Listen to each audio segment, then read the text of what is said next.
এটা কে রে? হ্যাঁ, কেউ কেউ আবার ঝাঁপ দিল নাকি রে? হে আবার কোন ঘাটের মরা রে? এই বলতে নেই, চুপ কর।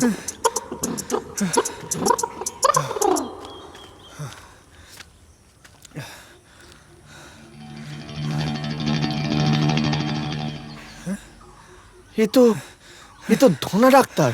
ধনা ডাক্তার? হ্যাঁ। শালা এসে গেল নাকি রে? কি বলছিস? তাহলে এবার কি হবে? ভগবান জানে। হেবু তো বেঁচে আছে রে। বাবা, বাঁচা গেল।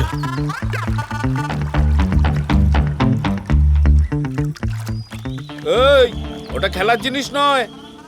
খেলা চলছে কিনা সেটা বোঝার জিনিস। ওটা রাখো সোনা। জানিস তো দুলালকে কালকে বিকেলে দেখেছি, ওই বলহরির মরা গাড়ি করে ঘুরে বেড়াচ্ছিল। আমিও দেখেছি। ওই দুলালকে দিয়েই শুরু।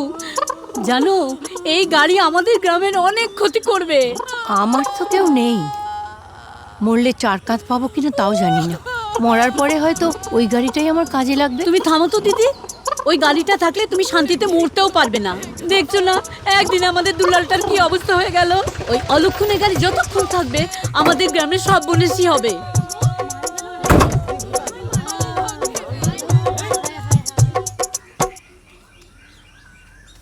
তা এখানে কি মতলবে? আমাদের গ্রামের দুলাল কাকা গলায় দড়ি দিয়ে ঝুলে পড়েছে।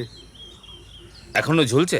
হ্যাঁ, পুরো দমে। চলুন, দম আছে কিনা দেখবেন। মরার ভিসা ক্যান্সেল করে জমের দুয়ার থেকে ফিরিয়ে আনতে আমি পারি, কিন্তু ঘরের দুয়ারে যদি জম চলে আসে তাহলে ফেরাতে পারবো কিনা আমি জানি না।